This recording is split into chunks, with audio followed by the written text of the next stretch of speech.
Assalamualaikum warahmatullahi wabarakatuh. Selamat datang kembali di channel Kisah Para Wali. Kali ini saya akan menceritakan tentang kisah wali-wali Allah. Waliullah adalah sebutan bagi orang-orang yang beriman dan bertakwa kepada Allah Subhanahu wa ta'ala. Mereka juga dikenal sebagai kekasih Allah Subhanahu wa ta'ala. Allah telah menghendaki siapapun yang akan dihendaki. Salah satunya adalah para wali Allah ini. Mereka adalah sufi, yakni seorang yang membangun diri untuk menjauhi hal duniawi, untuk mendekati diri kepada Maha Pencipta dan dianggap sebagai wali Allah.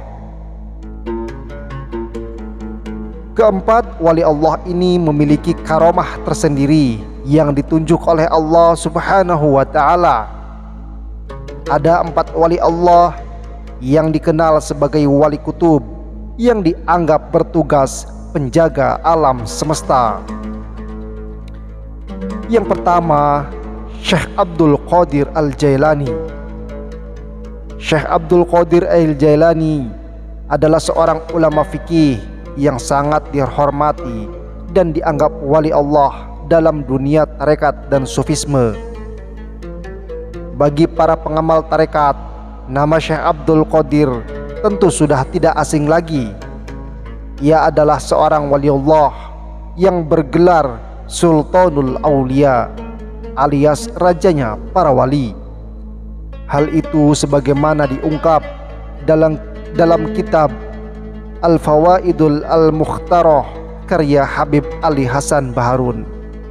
Syekh Abdul Qadir dilahirkan di negara Jailan, satu negara bawahan Tabaristan, wilayah kuno bersejarah yang kini berada dalam wilayah Iran. Kelahiran Syekh Abdul Qadir tepat pada malam pertama Ramadan 1470 Hijriah. Sementara wafatnya di negara Baghdad, Irak, tepat pada tanggal 10 Muharram tahun 571 Hijriah dalam usia 91 tahun. Karomah atau tanda-tanda kewaliannya sudah tampak sejak lahir. Bahkan pada malam kelahirannya pun ada karomah. Pertama, sang ayah yang bernama Abu Salih Musa Janaki bermimpi kedatangan Rasulullah Shallallahu Alaihi Wasallam, diiringi oleh para sahabatnya dan imam-imam mujahid. Kala itu beliau berpesan kepada ayahanda Abdul Qadir, "Wahai Abu Salih, engkau akan dikaruniai anak laki-laki oleh Allah. Anak itu anak kesayanganku dan kesayangan Allah. Ia akan mendapat pangkat yang tinggi dalam kewalian sebagaimana aku dalam pangkat kenabian." Kedua, selain Rasulullah Shallallahu Alaihi Wasallam, nabi-nabi lain juga turut menyampaikan kabar gembira kepada Abu Salih bahwa dirinya akan mendapat karunia anak laki-laki yang akan menjadi Sultanul Aulia. Dan semua wali dan imam-imam yang dimaksum berada di bawah putranya. Siapapun wali yang tunduk kepadanya akan naik pangkat kewaliannya. Sebaliknya, wali yang tidak tunduk kepadanya akan lepas oleh Allah dari kewaliannya. Ketiga, tidak ada yang dilahirkan pada malam kelahiran Syekh Abdul Qadir di negara Jailan, kecuali semuanya laki-laki. Jumlahnya ada 1100 dan semuanya menjadi wali agar menjadi pengiring kewalian Syekh Abdul Qadir. Keempat, Syekh Abdul Qadir sejak dilahirkan tidak mau menyusui kepada ibunya pada siang hari di bulan Ramadan. Sementara menyusunya beralih kepada waktu berbuka puasa. Sebagian ulama menjelaskan bahwa sejak bayi Syekh Abdul Qadir telah menjalankan puasa Ramadan. Kelima, di pundak Syekh Abdul Qadir ada bekas telapak kaki Rasulullah Shallallahu Alaihi Wasallam. Itu tak lain merupakan bekas telapak kaki Rasulullah Shallallahu Alaihi Wasallam saat akan naik ke atas buruk pada malam Isra Mi'raj. Pada malam kelahirannya juga terpancar cahaya sangat terang, sehingga orang-orang yang menyaksikan tidak mampu menatapnya. Disebutkan pula usia ibu Syekh Abdul Qadir saat itu adalah 60 tahun. Itu pun termasuk salah satu perkara luar biasa yang langka terjadi pada kebanyakan perempuan. Wallahu alam. Waliullah yang kedua adalah Syekh Ahmad Ar-Rifai. Syekh Ahmad Ar-Rifai alias Imam Rifai merupakan ulama besar dan wali kutub pada tarekat Rifaiyah. Beliau dikenal sebagai satu di antara kutub arba'ah, 4 wali kutub dunia. Kemasyhuran ini bukan sekedar klaim golongan melalui dongeng-dongengan, tapi konsensus ilmiah para ulama dari zaman ke zaman. Imam Ar-Rifai lahir pada 1118 Masehi di Irak, wafat pada 1182 Masehi di Bukhara. Beliau keturunan Nabi Muhammad sallallahu alaihi wasallam dari jalur Sadah Al-Husaini. Nama lengkapnya Abul Abbas Ahmad bin Ar-Rifai Al-Husaini. Beliau seorang faqih Syafi'i dan ulama sufi yang berjuluk Syekh At-Tariq dan Syekh Al-Kabir. Ia lahir di Basra, Irak dan meninggal di Baghdad, Irak. Ia dibanggakan oleh sejumlah ulama terkemuka kala itu. Adapun beberapa karomah dari Syekh Ahmad Ar-Rifai adalah kemampuan menyembuhkan penyakit. Syekh Ahmad Rifai dikenal memiliki kemampuan menyembuhkan berbagai jenis penyakit, baik fisik maupun mental. Hal ini sangat umum terjadi pada wali Allah yang diberi karomah untuk membantu umat dengan penyakit mereka. Dalam hadis disebutkan, sesungguhnya Allah menurunkan penyakit dan penawar, dan untuk setiap penyakit ada penawarnya. Syekh Ahmad Ar-Rifai sering mengobati orang-orang yang datang kepadanya dengan berbagai macam penyakit, dan banyak dari mereka yang sembuh dengan izin Allah. Kemampuan ini merupakan bagian dari karomah yang diberikan kepada beliau, menunjukkan bahwa doa dan ikhtiar bisa menyembuhkan dengan izin Allah. Syekh Jalaluddin Abdurrahman As-Suyuti berkata dalam kitab At-Tanwir, Syekh Ahmad Ar-Rifai berdiri di depan kuburan Rasulullah Sallallahu Alaihi Wasallam. Kemudian beliau bersyair, ketika jauh, rohku yang kukirim sebagai wakilku untuk mencium tangan. Sekarang yang diwakilkan telah hadir. Ulurkanlah tangan kananmu agar beruntung kedua bibirku. Seketika itu pula keluarlah tangan Rasulullah Sallallahu Alaihi Wasallam dari kuburnya. Diriwayatkan salah seorang sahabatnya sering melihat beliau duduk di kursi As-Siddiq dalam mimpinya, namun dia tidak pernah mengabarkan hal tersebut kepada beliau. Dan sang syekh diriwayatkan memiliki seorang istri yang berlidah tajam dan berperangai kasar. Suatu hari orang tadi menghadap beliau dan mendapati istri tersebut sedang memukulkan penyulut lampu ke punggungnya hingga hitam. Bajunya tanpa sedikit pun dilawan oleh sang syekh. Sahabat tersebut keluar dan pergi menemui para sahabat yang lain, kemudian berkata, wahai saudara-saudara, sang syekh mendapatkan perlakuan begini dan begitu dari perempuan ini, dan kalian diam saja. Salah seorang berkata, maharnya 500 dinar dan beliau adalah orang yang miskin. Sahabat tadi berlalu dan mengumpulkan 500 dinar, kemudian pergi menghadap sang syekh dan meletakkan uang tersebut di hadapannya. Apa ini? Tanya sang syekh kepada sahabatnya. Ini mahar perempuan yang telah berbuat ini dan itu kepadamu. Tahukah engkau, Ujar sang syekh kepadanya, "Jika bukan kesabaranku atas pukulan dan mulutnya, engkau tidak akan melihatku duduk di kursi as-siddiq."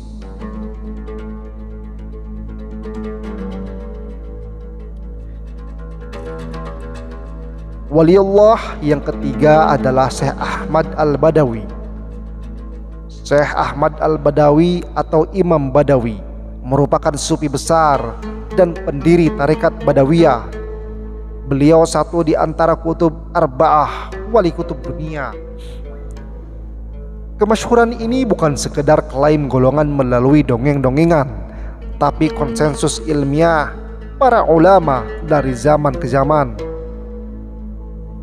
Syekh Ahmad Badawi memiliki nama lengkap Syekh As-Sayyid Ahmad bin Ali Al-Badawi. Beliau merupakan ulama dan sufi besar zuriyah keturunan Kanjeng Nabi Muhammad SAW. Nasabnya bersambung pada Nabi Muhammad melalui jalur Sadah Musa Al-Kazim Al-Husaini. Sayyid Badawi sosok yang amat tampan, perawakannya besar dan rupawan. Banyak perempuan berusaha mendapatkan hatinya, tapi beliau selalu berusaha menghindarinya. Karena ketampanan itu, beliau sering menutup muka. Beliau dijuluki Al-Badawi karena menutup wajahnya seperti yang dilakukan orang-orang Arab Badui. Syed Al-Badawi merupakan pendiri Thariqah Mu'tabaroh yang dikenal dengan Thariqah Badawiyah. Dalam dunia tasawuf, Thariqah merupakan jalan yang ditempuh seorang hamba menuju ridha Allah. Mu'tabaroh adalah thariqah yang masyhur dan diakui secara konsensus ilmiah, memiliki sambungan sanad mata rantai sampai Rasulullah Shallallahu Alaihi Wasallam. Syed Al-Badawi figur wali kutub yang memiliki banyak kisah karamah. Sufi dan ulama besar Imam Sya'rani mengatakan seandainya keajaiban dan keramat Syed Al-Badawi ditulis dalam sebuah buku, maka tidak akan memuat karena saking banyaknya.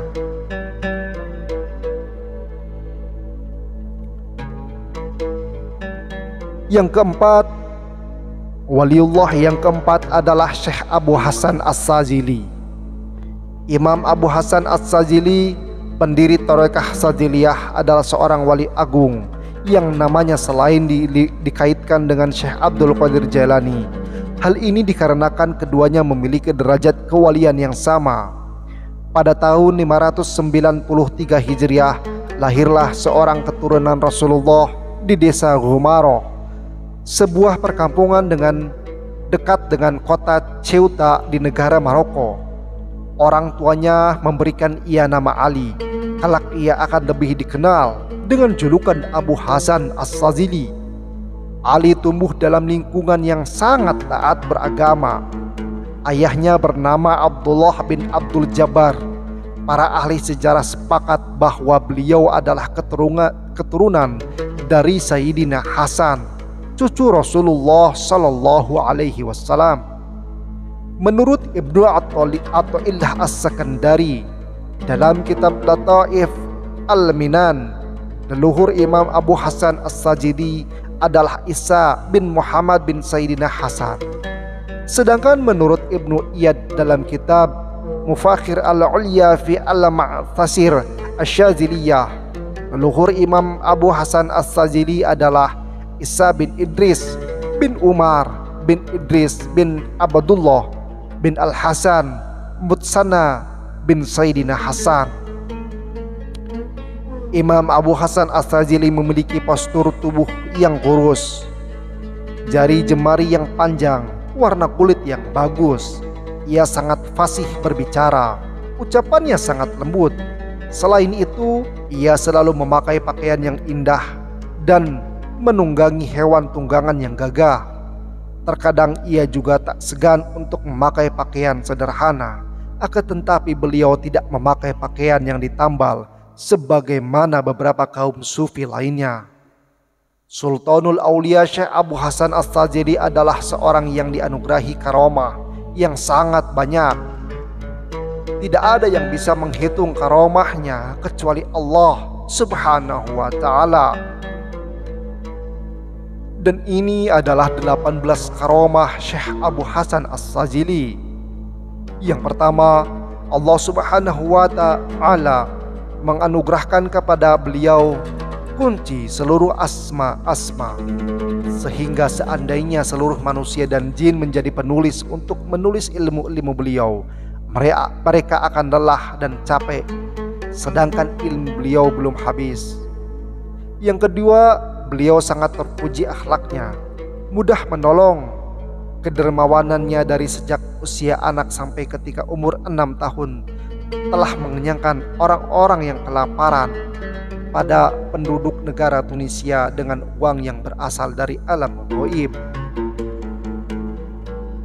Yang ketiga, Syekh Abu Hasan As-Sajili didatangi Nabiullah Khidir alaihi salam untuk menetapkan wilayatul azimah kepada beliau, menjadi seorang wali yang mempunyai kedudukan tinggi ketika beliau baru berusia 6 tahun.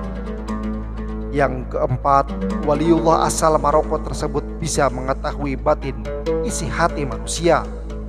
Yang kelima, waliullah pendiri tarekat Sajiliyah itu pernah berbicara dengan malaikat di hadapan murid-muridnya. Yang keenam, Syekh Abu Hasan As-Sajili menjaga murid-muridnya meskipun di tempat yang jauh.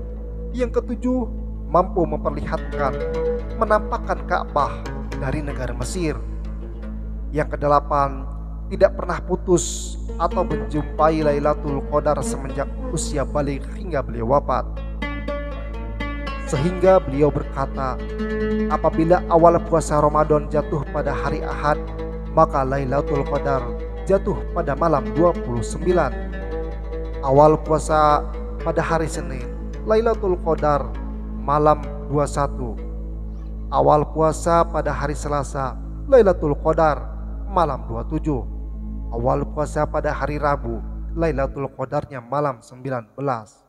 Awal puasa pada hari Kamis, Lailatul Qadarnya malam 25.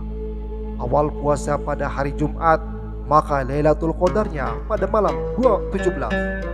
Sedangkan bila awal puasa pada hari Sabtu, maka Lailatul Qadarnya jatuh pada malam 23. Yang kesembilan, Syekh Abu Hasan As-Sajili meninggal dan dikubur sama dengan hari meninggal dan dikuburkannya beliau, maka Allah akan mengampuni seluruh dosanya. Yang kesepuluh, doa beliau mustajabah, dikabulkan oleh Allah Subhanahu wa Ta'ala. Yang kesebelas, waliullah yang tarekatnya banyak diikuti di Indonesia ini tidak pernah terhalang sekejap mata pandangannya dari Rasulullah Shallallahu Alaihi Wasallam selama 40 tahun. Yang ke-12, Syekh Abu Hasan As-Sajili dibukakan oleh Allah bisa melihat lembaran buku murid-murid yang masuk dalam thariqahnya. Padahal lebar bukunya tersebut berukuran sejauh mata memandang. Hal ini berlaku bagi orang-orang yang langsung baiat kepada beliau dan juga bagi orang sesudah masa beliau sampai dengan akhir zaman. Dan seluruh murid-muridnya, pengikut thariqahnya diberi karunia bebas dari neraka. Syekh Abu Hasan As-Sajili sungguh telah diberi karunia oleh Allah. Barang siapa yang melihat beliau dengan rasa cinta dan rasa hormat, tidak akan mendapatkan celaka. Yang ke-13, beliau menjadi sebab keselamatan murid-muridnya, akan memberi syafaat di akhirat. Yang ke-14, Syekh Abu Hasan As-Sajili berdoa kepada Allah agar menjadikan tiap-tiap wali kutub sesudah beliau sampai akhir zaman diambil dari golongan thariqahnya. Dan Allah mengabulkan doa beliau tersebut. Maka dari itu wali kutub sesudah masa beliau sampai akhir zaman diambil dari golongan pengikut beliau. Yang ke-15, Syekh Abul Abbas Al-Mursi berkata, apabila Allah Subhanahu wa Ta'ala menurunkan bala atau bencana yang bersifat umum kepada pengikut thariqah Sajiliyah, akan selamat dari bencana tersebut sebab karomah Syekh Abu Hasan As-Sajili. Yang ke-16, Syekh Syamsuddin Al-Hanafi mengatakan bahwa pengikut thariqah Sajiliyah dikaruniai kemuliaan 3 macam yang tidak diberikan pada golongan thariqah yang lainnya. Pertama, pengikut thariqah Sajiliyah telah dipilih di Lauhil Mahfud. Kedua, pengikut Thariqah Sadziliyah apabila zadab atau majdub akan cepat kembali seperti sedia kala. Yang ketiga, seluruh wali kutub yang diangkat sesudah masa Syekh Abu Hasan As-Sadzili akan diambil dari golongan ahli Thariqah Sadziliyah. Karomah yang ke-17, apabila beliau mengasuh atau mengajar murid-muridnya sebentar saja, sudah akan terbuka hijab.